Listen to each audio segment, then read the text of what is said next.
जिले के पखांजूर इलाके में तेंदुपत्ता ठेकेदार बाल श्रमिकों से खुलेआम मजदूरी करवा रहे हैं। बाल श्रमिकों से पीबी नंबर 34 समिति के तेंदुपत्ता ठेकेदार नियमों को दरकिनार कर बाल श्रमिकों से खुलेआम मजदूरी करते नजर आए। वहीं शासन के जिम्मेदार पद पर बैठे पीबी नंबर 34 के प्रबंधक के क्षेत्र नाहगीदा मेड़गांव के तेंदुपत्ता खरीदी केंद्र में बाल श्रमिकों से मजदूरी करते हुए देखा गया। बाल मजदूरों से मजदूरी कराने के नाम पर पखांजूर एसडीएम अंजोर सिंह पैकरा ने कहा कि समिति के प्रबंधक व तेंदुपत्ता ठेकेदार सरपंच से पूछताछ की जाएगी।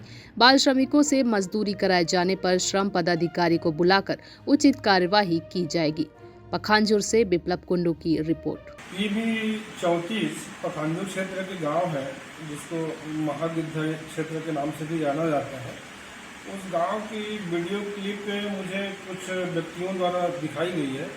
मैं उसमें देखा तो 4-5 छोटे छोटे बच्चों द्वारा तेंदुपत्ता की गड्डी को उठाकर एक जगह से दूसरी जगह रखी जा रही है, लेकिन वहाँ पर कोई भी बड़ा व्यक्ति दिखाई नहीं दे रहा है, जिससे ये पता चले कि ये काम जो है इनके द्वारा कराया जा रहा है। तो आपने उन लोगों ने इसका संज्ञान मेरे ध्यान में लाया है और क्षेत्र का पता चल गया है, तो निश्चित रूप से वहाँ के प्रबंधक, वहाँ के सरपंच को बुलाकर इसमें पूछताछ की जाएगी। और बाल मजदूरी जैसे मामला यदि पाया जाता है तो श्रम पदाधिकारी को बुला के निश्चित रूप से काम कराने वाले लोगों के विरुद्ध कानूनी तौर पर कार्रवाई की जाएगी।